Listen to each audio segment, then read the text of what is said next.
એમ કૃપાલી બેસી જા કૃપાલી. હો બેટા, હાલો આપણે અત્યારે વિષય છે અંદરો અંદર વાત કરવાની. હો બેટા, હું કે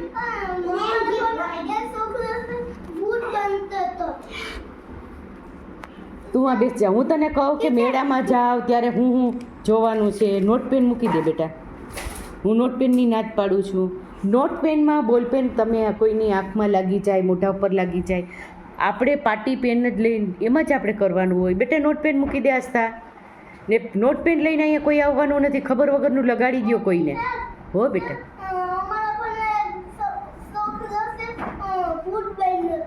ભૂતભાઈ નહોતો બાપા. હવે મેં તમને હમણાં હવે હું કહી દી વાત કે જો ઘણી જગ્યાએ મંડપ છે, મેળા છે, જે આપણે જઈએ તો ત્યાંનું આપણે અવલોકન કરવાનું છે. હું છે, કઈ વસ્તુ છે ત્યાં. દાખલા તરીકે તમે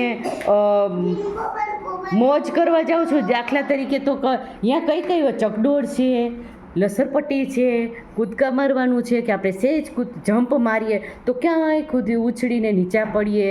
દડા પણ આપણે જેમ કૂદકા મારીએ એમ દડા અંદર મૂક્યા હોય એ પણ થાય. કઈ રીતના થાય છે? આપણે કૂદકો મારીએ તો દડો આપણી બાજુમાં પડ્યો કેમ ઉપર જાય છે, કેમ પાછો? આવું બધું અવલોકન કરવાનું. કયા છે ચકડોળ, પછી ઓલા હિંચકા જેવો ચકડોળ આવે, ગોળ ગોળ આમ ફરે, હિંચકા આઘા જતા જાય. જરૂરી નથી કે આપણે બધાની અંદર બેસી શકીએ. આપણે નાના છીએ તો નાના ઓલામાં બેસીએ, નાના ચકડોળમાં બેસીએ, પણ બધું જોવાનું કઈ વસ્તુ છે. બીજા નંબરમાં તમે જે ખરીદી કરવા જાઓ તો મેળામાં કઈ વસ્તુ વેચાય, શું હોય. ખાણીપીણીની વસ્તુ છે તો દરેક વસ્તુ બલરાજ, દરેક વસ્તુ આપણે ખાતા પીતા નથી, પણ કઈ વસ્તુ વેચાય છે બધું આપણે જોવાનું. કઈ વસ્તુ વેચાય છે. પાણીપુરી વેચાય છે, ભેળ વેચાય છે, પકોડા વેચાય છે, કઈ વસ્તુ, તરબૂચની ડીશ વેચાય છે, ગોલા ગુલ્ફી વેચાય છે. આવું બધું જોવાનું. પછી આવે રમકડા વિભાગ. રમકડા વિભાગ હોય તો રમકડાની અંદર કઈ વસ્તુ, કયા રમકડા વેચાય છે. જેટલા મેળામાં જાઓ એટલે હું પૂછીશ કે તમે કેટલું તમને યાદ રહ્યું. આપણે મેળામાં ગયા તો કઈ વસ્તુ આપણે જોઈ, કેવા માણસો હતા, કેવા માણસો તૈયાર થઈને આવ્યા હતા, અને બાળકો કેવા ખુશ હતા. વધારે પડતું ખુશ કોણ હોય? બાળકો. કારણ કે આપણને ખાણીપીણી આપણને કરાવે. મમ્મી પપ્પા આપણને જેવા ગમતા હોય એવા આપણને રમકડા લઈ દે. એટલે મેળામાં શું આપણે જોયું બધાએ યાદ રાખવાનું જે જાવ ત્યારે. હાલો તાલાડાના મેળામાં તો ખુશીને માહી જવાના જ. હાલો બીજા કયા મેળામાં કોણ જવાનું છે? હા બેટા, ક્યાં જઈશ? હે? પીઠળમાં નહીં. હા સરસ. હા તો પીઠળમાં નહીં અહીંયા જાઓ તો અહીંયા પણ જોવાનું. તમને શેના, તમે કોના દર્શન કર્યા? હા, પાલીમાં અહીંયા જાઓ તો અહીંયા દર્શન કર્યા. મંદિર કેવું છે, એમાં લાદી છે, ફરતું શું છે, કેવા ઝાડપાન છે, કેવા વૃક્ષો છે, વેલા કેવા છે, આવું આપણે બધું જોવાનું. હો, રોડ ઉપર આપણે છીએ કે આપણે ક્યાંય જવું છે તો રોડ ઉપર આવ્યા ને તો રોડ ઉપર હું આપણે જોવાનું, આપણે નિરીક્ષણ શું કરવાનું છે, કેવા વાહનો રોડ ઉપર હાલે છે. આપણે રોડ ઉપર છીએ, મોટરસાઇકલ જતી હોય, જીપ જતી હોય, વાહન જતું હોય, કાર જતી હોય, ખટારા પર નીકળે ને, બુલડોઝર નીકળે એવા જેવા પણ ટ્રેન નીકળે નહીં. ટ્રેન હંમેશા પાટા ઉપર નીકળે. તો આવું બધું આપણે માર્કિંગ કરવાનું કે કઈ વસ્તુ હાલે. પછી ગળું પહોંચ્યા, ફાટક બંધ છે તો શું કામે ફાટક બંધ છે? ભાઈ શું કામે બંધ કરી દીધી ફાટક? તો એમને એમ લબડની જેમ બેઠું નથી રહેવાનું, જોવાનું. ફાટક બંધ છે એનો અર્થ કે સામેથી કે આ બાજુથી ટ્રેન આવે છે. હવે ટ્રેન નહીં આવવાનું થાય અને વાહન પણ ચાલુ હોય, ફાટક બંધ ન રહી તો એક્સિડન્ટ થાય કે નહીં? એટલે એ લોકો ફાટક બંધ કરી દે, ટ્રેન જતી રહે એટલે ફાટક ખુલી જાય. ત્યાં લગી બધા વાહનો પોતપોતાની જગ્યાએ ઊભા રહે કે નહીં? કોણે આવું જોયું છે? ફાટક બંધ હોય ત્યારે જોયું ને? હા. અને પછી જ્યારે ફાટક બંધ હોય, જોયું ને બેટા? ટ્રેન આવે.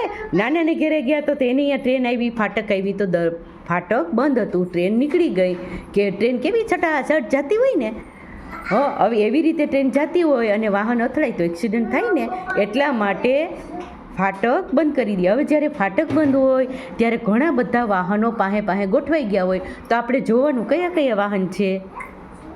પછી જ્યારે કેન્દ્ર ઉપર આવો ત્યારે કહેવાનું ટીચર આજે અમે મામાની ઘરે ગયા હતા કે અહીંયા ગયા હતા કે અહીંયા, તો ફાટક બંધ હતી અને અમે રસ્તા ઉપર એટલા વાહન જોયા, રેલગાડી પણ જોઈ.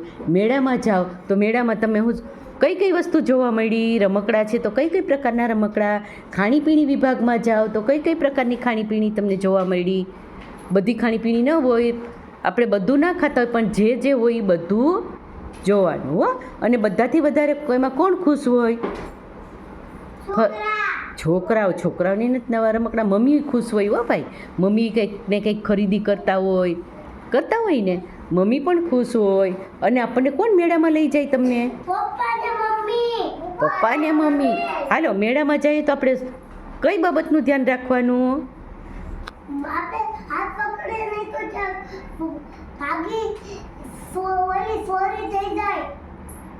આપણે ખોવાઈ જઈએ, કારણ કે સરસ વાત કરી એને વાત કરતા આવડી નહીં, પણ એનો ઉદ્દેશ્ય સાચો છે ખુશીનો, કે જો આપણે મમ્મી પપ્પાનો હાથ ના પકડ્યો હોય તો આપણે ખોવાઈ જાય. કારણ કે મેળામાં કેવી હોય? ભીડ હોય, કેટલા માણસો હોય. મમ્મી પપ્પાનો હાથ છૂટી જાય તો આપણે ખોવાઈ જઈએ ને, આપણે ખોવાઈ જવાય. પછી આપણને કેવું અઘરું લાગે? મેળાની મોજ બગડી જાય. મમ્મી પપ્પા વગરનું રડવું આવે ને રડવું. અને કદાચ આપણે ક્યાંય ભૂલા પડી ગયા તો શું કરવાનું? કદાચ આપણો હાથ છૂટી ગયો મમ્મી પપ્પાથી તો આપણે શું કરવાનું? બોલો. અગાઉ મેં શીખડાવેલું છે, કદાચ બને ત્યાં સુધી મમ્મી પપ્પાનો હાથ છોડવાનો નથી. આપણે મોટા નથી થઈ ગયા, પણ કદાચ આપણે ઇનકેસ આપણેથી જુદા થઈ ગયા, હાલો કોણ કહેશે મને મેં અગાઉ શીખડાવ્યું હતું? હા બેટા, મમ્મી પપ્પાથી જુદા પડી ગયા, એકલા છીએ, બહુ જ રડવું આવે છે, શું કરવાનું? હા, ખોવાઈ ગયા છીએ તો પછી શું કરવાનું? રડવું આવે છે, મમ્મી પપ્પા યાદ આવે છે, શું કરવાનું?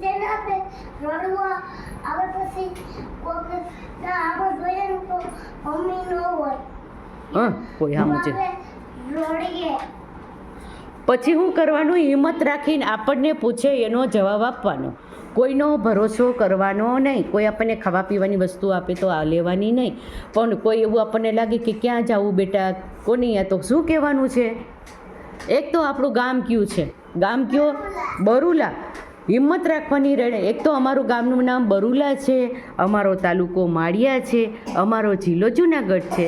તો પોલીસવાળાને તરત ખબર પડી જાય જુનાગઢ જિલ્લાનું માળિયા તાલુકો છે અને માળિયા તાલુકાનું બરુલા ગામ છે, ત્યાંનું આ બાળક છે.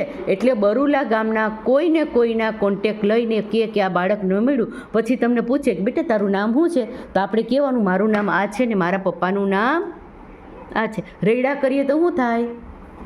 ગમે ત્યારે કોઈ પણ મુશ્કેલીમાં આવીએ તો આપણે હિંમત રાખવાની, મમ્મી પપ્પાનું નામ કહેવાનું.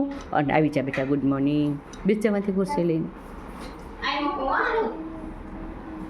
મમ્મી પપ્પાનું નામ લીધું હોય તો તરત જ આપણા મમ્મી પપ્પાને ગામમાં કોઈ ફોન કરીને તરત જ આપણને